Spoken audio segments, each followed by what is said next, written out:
So, good afternoon, everybody. Thank you very much for joining us again for another episode of Science Saves Sharks. My name is Dickie Chivell, and I work for a company called Marine Dynamics based in Gansbaai, South Africa. Joining me today is one of our team of biologists, Kelly Baker. Hello, Kelly. Thank you for joining us. Hi, Dickie. Thank you for having me, and thanks to everyone that's tuning in. Yes, guys, thank you very much for tuning in.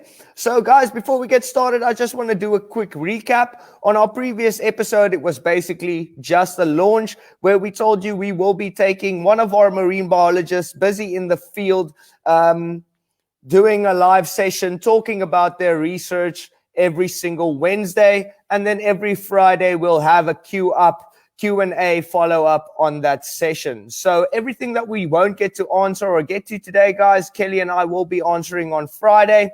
But for now, let's just jump straight into it. So we work for a company called Marine Dynamics. As I said, we're a shark and whale watching company based in Gansbaai, South Africa.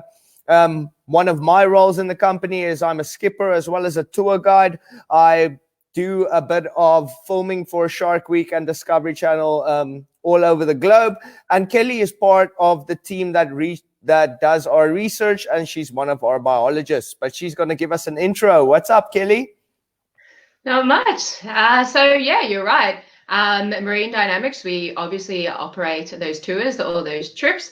But I think something that people may not know is that those trips are valuable platforms for us to collect observational and photographic data.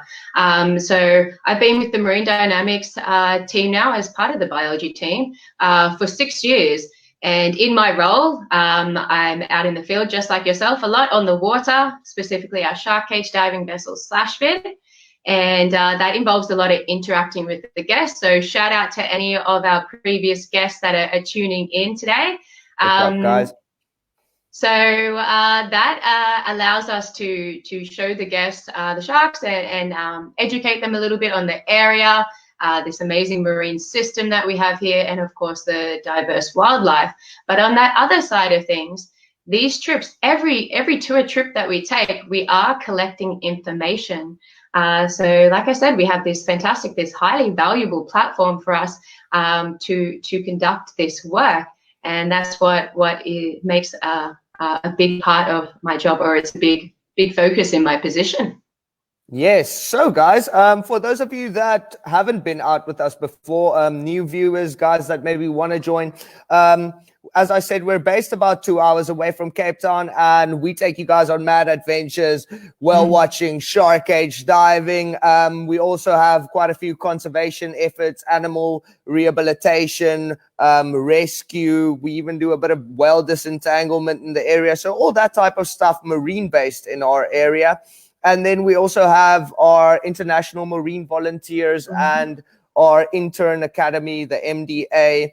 So all of that's happening around here. And Kelly and I are working on the sea basically almost every day of the year, weather dependent. And then Kelly, as you said earlier today, pandemic dependent, obviously, as well. Currently speaking, global pandemic permitting for now. So, but it did bring us to the live sessions, which we are at now. But today, we can discuss all those things. But today, our main focus is probably going to be the monitoring of the great white sharks in Gansbaai through observational and photographic data. And hence, Kelly is joining us. She's going to be telling us what data she's gathering, which method she's using to gather that data, and also then what that data amounts to, what it can be used for, and obviously the challenges that the team faces in gathering that data on a daily basis. But as we said, we're out there every day, and it gives us an amazing platform to consistently gather this data. So let's jump right into it. Kelly, I'm setting the scene. We're leaving in the morning. We're going out on one of our cage diving trips. We arrive on anchor. What would be the first things that you would look at once we've arrived on anchor in the morning? On first arrival at site, we're actually going to be looking more so about what's going on around us in regards to the conditions. So above water, we'd be looking at such things as the cloud cover, the wind direction, say the wind speed. But then we're going to go underwater. With the help of a little piece of equipment called a YSI, we are going to look at any of the underwater conditions, or I should say environmental parameters. So specifically for us, we're measuring the sea temperature, the pressure, and the oxygen level. So that allows us to perhaps look at any form of relationship that there might be between the environmentals out there and what we're actually seeing. Okay, cool. So it's obviously the environment and the different weather conditions, the water temperature, all that has effects on the sharks that come to the boat, the amount of time they spend. So you're taking all of that data into account before a shark even rocks up. Yeah, there's many different factors that can influence what we're seeing out there. Just a quick shout out. I see Cape Whale Post has commented. Nice to see you guys joining us. Yes, Cape Whale Coast, thank you for joining us. It's most likely Frida, which I will be going live with. I'll talk a bit about that a bit later in the session. But thank you very much for joining us. I saw George joined us earlier, so thank you very much for that. And Kelly, so you've taken the observational data. We've chatted to the guest a bit. We've been chumming for a while now. And then, to everybody's great excitement, our first great white shark rocks up. It comes to the boat. Obviously, all of us are firstly very excited. The guests are happy. The crew is happy. But after we've gotten into that initial, we've got the shark there. What would be the first things that you look at when a certain animal comes to the boat? So when we have our first shark there, what are your steps? What are you looking at? Yeah, you're right. There is a lot of excitement, and I'll be honest. The moment that shark approaches, I do take a second just to admire it, and after 6 years, still do. Yeah, but then we're going to be gauging a lot of things. So overall, we want to get a nice picture of this shark. Any sort of features on this animal that could help us ID it as an individual and help with all the work that we do. So straight away, we're going to be diving in to length estimation. So estimating the size of this animal, and on board Slashfin, what we're doing is we're using the known length of our shark diving cage that lays against the side of the boat there to try to gauge the length of this animal. Now, this sort of technique in size estimations has been used vastly in previous publications or studies, and it's using that reference to allow us to look at or estimate the size of the animal. Then we'd be trying to determine the gender or the sex of the shark. So really we're trying to get a look at the underbelly of the shark, which isn't always easy because we're above water, they're fast moving animals, etc. But we're looking for the ventral side, the underbelly, the two little pelvic fins there. We'd be looking for absence or presence of claspers. So they are the male organs, external organs. Two tube-like appendages that we're on the lookout for, and that would indicate a male, absence, of course, a female. And then an overview of the shark. Are there any wounds, scars, perhaps some pigmentation or attachments going on? So like I said, just an idea about any sort of unique feature on this animal that could help us to work with this animal or the individual, figure out who it is. Okay, very cool. That's super interesting, Kelly. And when you're talking about pigmentations, obviously this word gets thrown around with us working on the boat a lot more. Are you talking about rosies? Yeah, well, in regards to pigmentation, a rosy would be white pigmentation, and it's not seen on all great whites. And it is, however, something that they are born with, and something that generally will stay on the animal for their life. Okay, cool. So is it cool for me to say it's sort of like a birthmark on a shark? Yeah, you sort of could say that. Like I said, they're born with it, and it is unique to the animal that has it. So generally found on the dorsal fin or the caudal fin, and that pigmentation amongst individuals, it varies in the shape, the size, and the intensity of that pigmentation too. Yeah. Okay, that's very interesting. So, Kelly, we've taken up the size. You've taken your accurate size measurements. You've taken any The other sex of the animal, pigmentation, yeah. sex of the animal, water temperature. You've got all that down. And guys, just for you guys, I'm sure everybody listening that knows Kelly or watching that knows Kelly knows that there's not another person. I'm saying this is from my side in the world sharks as you do by name behavior. I mean, with you and a shark hasn't been there for 2 years and you're like immediately calling that's that shark. But obviously, as we said in the beginning, guys, that comes from experience. I mean, we're out there every single day, weather permitting, pandemic Throughout permitting, the year. that we can be. Yes, yes, every day working. So, Kelly, you've got incredible amounts of experience knowing these sharks yourself, but you obviously have to use certain methods that you can directly distinguish this shark from this specific shark. And I believe that's where the photography comes in. Am I correct? Yeah, first of all, thank you for what you've just said about my The shark truth. IDing It's the truth. knowledge. But you are right. It is exposure, it's experience, and that consistency as well. So I'm very lucky to be part of a team of current and previous biologists that together have logged over a decade of observational and photographic data. So we do have one of the world's most extensive great white shark databases. Now, you also asked about where Awesome. the photos come in. So the photos that we take on board, it can help us to back up what we're actually seeing out there. A lot of things are happening out there.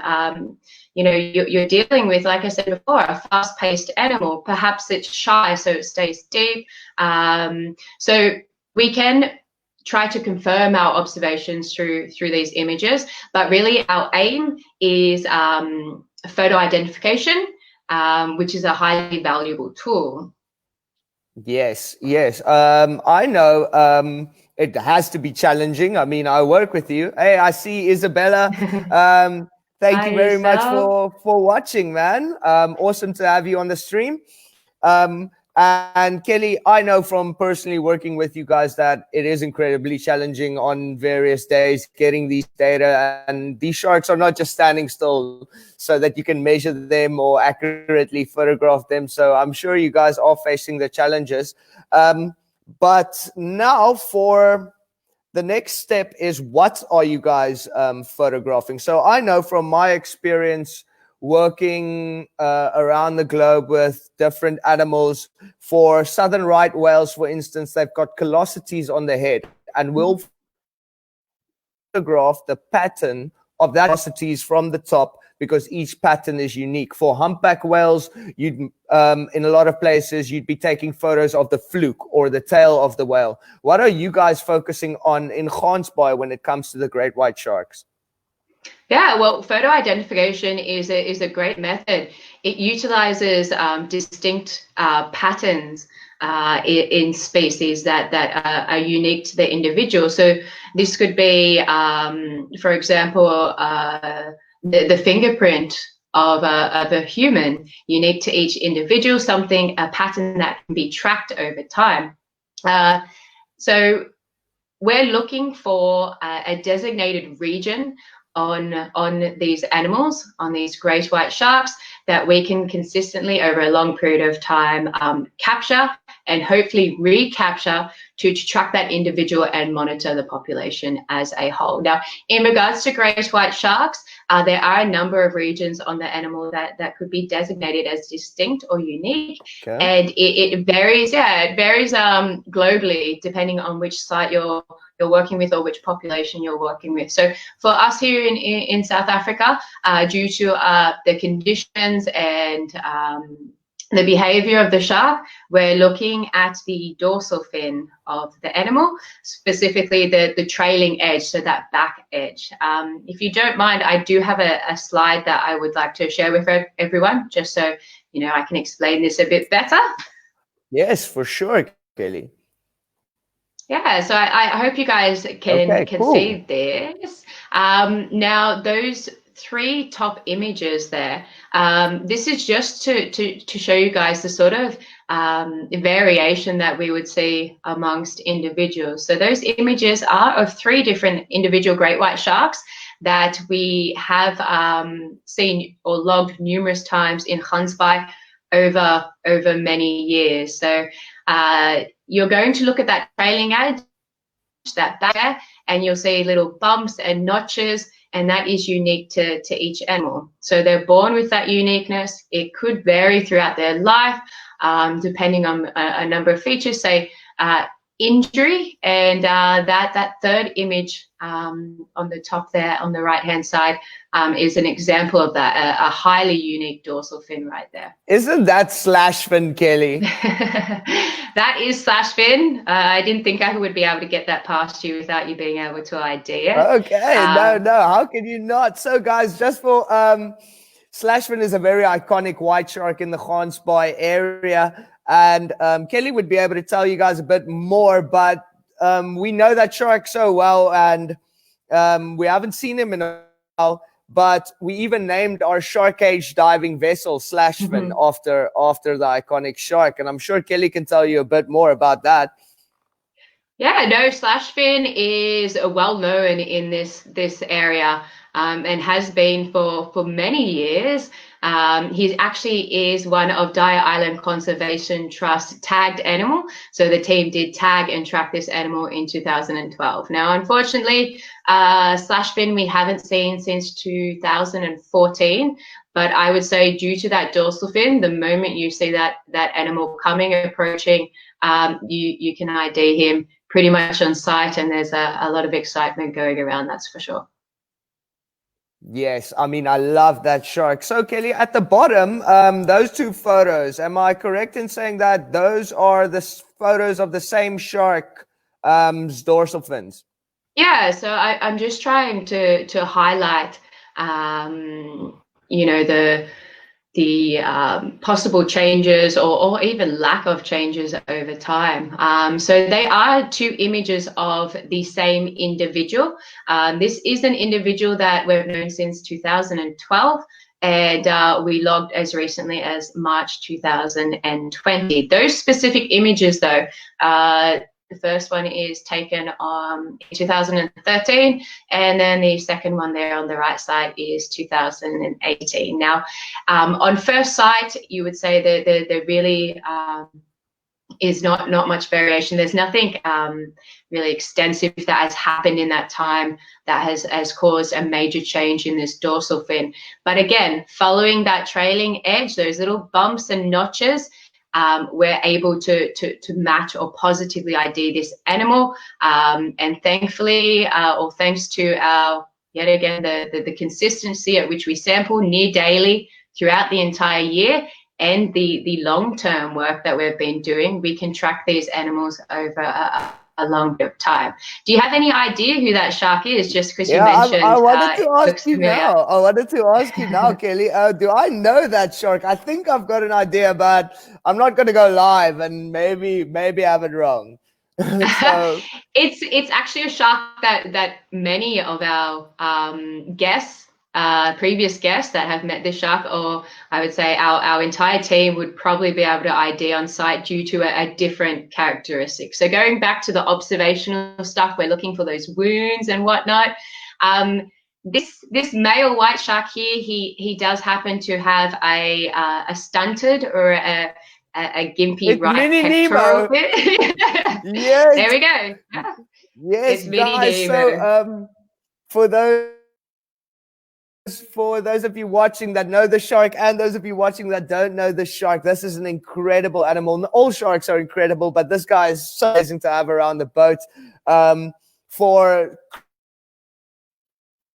as such an animal, so much just pure great white sharkiness coming from this, and a lot of hang time. And Kelly, just by thinking of how you got these snaps of this door, it just makes me think, once again, the challenges you guys are facing, because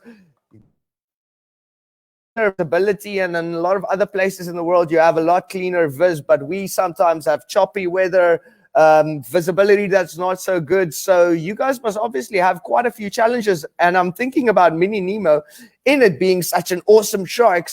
It's not cruising slowly in front of this cage, it's probably moving at quite a speed. So it also must be challenging for you guys to gather this data as well. Yeah, for sure. First of all, on Mini Nemo, you wrapped up his behavior and the sort of energy that we see from this shark, or movements we see from this shark when it's around the boat. And it actually is one of marine dynamics' iconic white sharks for that reason. One, he's very easy to identify with that stunted fin. We've known him or monitored him for such a long time. Every year this shark is back. And of course, that behavior, he is a favorite amongst so many people. So one of our iconic sharks that are nicely described as he is. Yeah. Cool. So Kelly, when we looking at those dorsal fins like that, do you guys have like a system, sort of like a James Bondish CSI type system, where you're taking these photos, you load it up onto the database, it goes like through 1,000 fins, and then it's like, that's your white shark, last seen 2014? Or how does that work? That sounds fantastic. Perhaps that could be something we could see in the future. But rather than describe it as James Bond 007 sort of, I would go more so with Sherlock Holmes, perhaps with an increase in the technology. So a bit of detective work is involved here. It's something that I thoroughly enjoy. We're out on the water. You mentioned before the challenges. So this is not just sitting there and taking a photo and hope that it works for the best. So the more you have, the better, until you get back into the office and you have to go through all those photos. But it's better to have it than not to have it. But you are also working with a wild animal, and at that, we do have the ones that are a little bit shy. Perhaps they don't break the surface of the water, and we are looking for high quality, nice shots of that full dorsal fin above the water. So that's what we would prefer. It could be fast moving. So like you mentioned with Mini Nemo, he is a mover. Perhaps they're deemed dangerous, or to be close to or interact with, or even their habitat can present complications. So those fins, those fin IDs that we're capturing, once we're back, they go into the system, and it's more of at least for me, a manual process of monitoring it. So, for animals that we know very well, straight away we can be like, okay, this is so-and-so, and log that into the appropriate file. For those that are not so well known to us, or perhaps a new individual that arrives, this is where a little bit more work has to be done. Saying that, though, I'm not going to discount your technology and put it into a machine and it spits out a perfect match for you, because there are software systems that do allow for monitoring of these fin identification photos. So we do have semi-automated, automated software, and it traces or tracks that fin shape, especially that trailing edge. And that's going to help to trace or track the individual, and of course the population as a whole. So there is hope for your James Bond theory with the technology. Well, that's very good to know, Kelly. I can't wait till you can show me that. But that's very interesting. So, gathering all this data, logging all this data, we've been through that. Obviously, the challenges you guys are facing. But what is this data getting used for, Kelly? I know you guys. You've told me before, we've been doing this for quite a long time. And what is all this data getting used for, and where can we check it out? Yeah, we have an immense database. This sort of data is highly valuable to, let's say, monitoring of an individual itself. So, for example, you could look at the health of the animal, say after they've had an injury. So you're looking at the wound healing capabilities of that animal, how it's going, also the growth of the animal over time. But furthermore, it's a fantastic non-invasive form of monitoring other things like movements or migration routes, population structures, estimations, and whatnot. It could be the endless, the sort of studies you could pull from this. So I highly recommend, if anyone gets a chance, they go and visit Dyer Island Conservation Trust website. It looks like the link is there, so www.dict.org.za, and on that webpage you will find a list and links of publications produced by DICT biologists and affiliates, and these studies really are a nice, lovely example of just what can be pulled from data sets like the immense one that we have. Awesome. That's very, very cool, Kelly. Yes, guys. So the dict.org.za website, I really want you guys to go check that out if you don't mind. You can check out our publications, but also if you guys want to find out how you guys can help us, not only with our great white sharks, but you can donate. You can adopt a shark like Mini Nemo. That helps us within our science base. And then also we have various other projects like our African penguin and seabird sanctuary, which is not government funded. We are running that by ourselves. So if you guys want to donate, check out some of the other projects that we do. I urge you guys, please go check out www.dict.org.za. It's at the bottom of the screen there. And while we're on other subjects, guys, our YouTube channel, please go check out the Marine Dynamics YouTube. We've recently created something that's new to my lingo. It's called a content calendar. I never really knew about anything like that, but we've got a lot of cool content that we plan on posting. Educational content, really cool sharky stuff, not just sharky, obviously wildlife based. About a lot of the projects that we're doing, and it's very educational. It's also going to involve a lot of the research that Kelly and the team of the rest of the biologists are also busy with. So check out our Marine Dynamics YouTube channel, subscribe, hit that link. I'm sure you guys will not be disappointed when going on that. So covering that, thank you very much, Kelly. I really appreciate you talking to us today. And I see there's Laura saying hi, guys. Hello, Laura. Hi, thank Laura. you very much for tuning in. And Kelly, did we miss anything research based wise? I lost my list here of thingies that I wanted to talk about. So no, thank you. I think you covered it lovely. I think it's just nice for people to understand that, whilst we are a company that does operate, these shark cage diving experiences, perhaps an eco tour around the area, and the whale tour is in season, we try to take as much as possible from this platform. We're out there on sea. We've got the chance to observe and to log, and that's exactly what we're doing. And this allows us to further our own understanding of these species, and it allows for us to push to further legislations and conservation efforts and all that. So that's really what I wanted to chat about today. So thank you. Okay, Mark Jones is saying, question.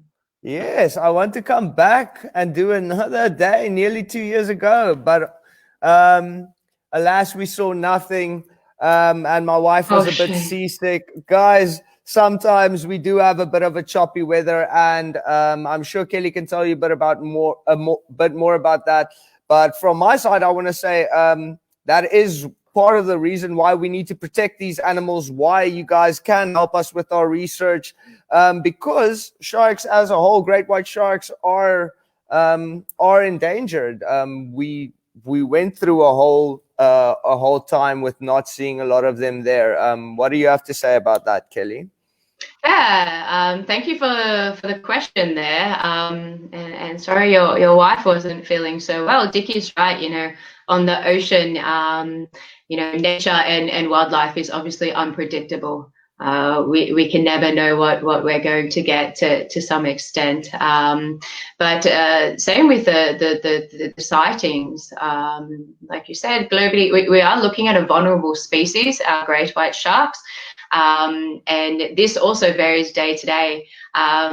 You never know what you're going to get out there. You never know how many, what we're going to encounter out on the water. We obviously go through periods that do dip up and down, and that just is the nature of wildlife. Yeah. I see we have another comment. Thank you, Bernadette. From the USA. You've been twice. Come, make it a third time. Make it a third time. Come again. So, guys, for as I said in the beginning, and some cool stuff to look out for. Will Gilmore, favorite individual. Hey, Dickie, Will, how are you? Do you want to mention your favorite? Let Will know about your favorite shark. My favorite shark. I've got a few favorite sharks, but my favorite shark was actually named Bullet. He also had a messed up pec fin, and he had quite a bit of damage on his dorsal fin from years ago when they had a satellite tag in it. So he's also very, he's a lot Nemo-ish. That's definitely my favorite shark.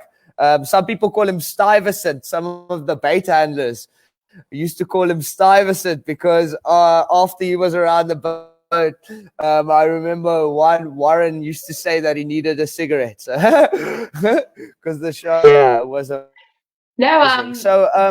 things to look out for. Sorry, Kelly. I was just going to say, Bullet is sort of one of the original Nemo sharks. We have a few Nemos, big Nemo, mini Nemo, and whatnot. But all the Nemos seem to be, these sharks that we've got a history with, and we remember them quite well. Yeah.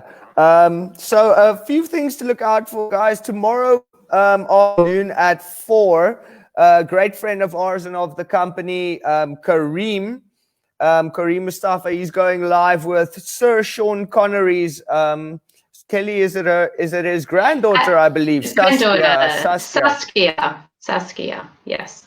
Okay, guys, so please tune into that. That's definitely going to be very interesting. And I will be going live later on this week with Frida from Whale Coast on our African Penguin and Seabird Sanctuary's Instagram. We're going to be talking a bit about the penguins. I'm going to be releasing one of the individuals that we have at our African Penguin and Seabird Sanctuary that's almost ready to be released. And her and I are going to be talking about that and about the housing project. So a lot of cool things coming up. So make sure to subscribe to our YouTube, check out the Instagram.